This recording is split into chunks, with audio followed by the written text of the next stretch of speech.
സാധാരണ ആളുകള് അസുഖം വരുമ്പോഴല്ലേ വിക്സ് തേക്കുന്നത്. എനിക്ക് വിക്സ് തേക്കുന്നതേ ഒരു അസുഖമാണ്.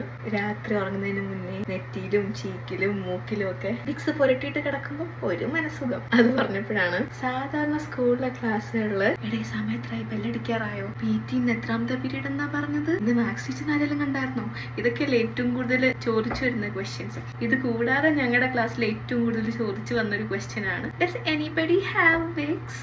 ആദ്യം കയ്യിൽ വിക്സ് ഉണ്ടോന്ന്. ആൻഡ് നമ്മുടെ ക്ലാസ്സിൽ വിക്സ് ദാനം ചെയ്യുന്ന മെയിൻ ആളാണ് എൻ്റെ ഫ്രണ്ട് മിസ് അനീഷ പീറ്റർ. ഞങ്ങൾ പാറെന്ന് വിളിക്കും. പുള്ളിക്കാരി ഞങ്ങളുടെ ക്ലാസ്സിന്റെ ഏത് കോണറിൽ നിന്ന് ഈ വിക്സ് തുറന്നാലും അപ്പൊ തലവേദനയും ജലദോഷം ഇല്ലാത്ത പലർക്കും പലതരത്തിലുള്ള അസുഖങ്ങൾ വരും. ആൻഡ് ക്ലാസ്സിൽ ഒരു റൗണ്ട് മൊത്തം ആ വിക്സ് പാസ് ചെയ്ത് കഴിഞ്ഞിട്ടാണ് പുള്ളിക്കാരിയുടെ കയ്യിൽ തിരിച്ചെത്തുന്നത്. ഞാനൊരു 2 ആഴ്ച മുന്നേ പുള്ളിക്കാരിയെ വീഡിയോ കോൾ ചെയ്തിരുന്നേ. പുള്ളിക്കാരി ഓഫീസിൽ ഇരിക്കുക, ടക്കടേന്നും പറഞ്ഞിട്ട് കീബോർഡിൽ എന്തൊക്കെയോ ടൈപ്പ് ചെയ്യുന്നുണ്ട്. ആൻഡ് നോക്കിയപ്പം മൂക്കിൽ എന്തോ ഒരു സംഭവം, വിക്സ് ഇൻഹെയിലർ ഇല്ലേ, അതിങ്ങനെ തിരികെ കയറ്റി വെച്ചേക്കുവാണ്. ആ സ്വഭാവത്തിന് മാത്രം ഒരു വ്യത്യാസം വന്നിട്ടില്ല. പുള്ളിക്കാരിയെ കുറ്റം പറഞ്ഞിട്ടും കാര്യമില്ല, വിക്സ് അതൊരു വികാരമാണ് അല്ലേ. ഡിസ്ക്ലെയിമർ, എൻ്റെ പൊന്നു മക്കളെ, ഇൻസ്റ്റാഗ്രാമിൽ ഏതോ ഒരു ചേച്ചി /ആൻറ്റി വന്ന് വിക്സ് എല്ലാ ദിവസവും ഉപയോഗിക്കും എന്ന് പറഞ്ഞെന്ന് കരുതി നിങ്ങൾ പോയി അതൊന്നും ട്രൈ ചെയ്ത് കളയല്ലേ. ഇൻ കേസ് നിങ്ങൾക്ക് എന്തെങ്കിലും ചെയ്യണമെന്നുണ്ടെങ്കിൽ do it only under the supervision of your parents or any adults. പണ്ട് ടിക്ടോക്കിൽ വീഡിയോയ്ക്ക് കരയാൻ വേണ്ടിയിട്ട് കണ്ണിന്റെ അകത്ത് വിക്സ് പുരട്ടിയിട്ട് കണ്ണിന്റെ ആ മേൽഭാഗം പൊള്ളി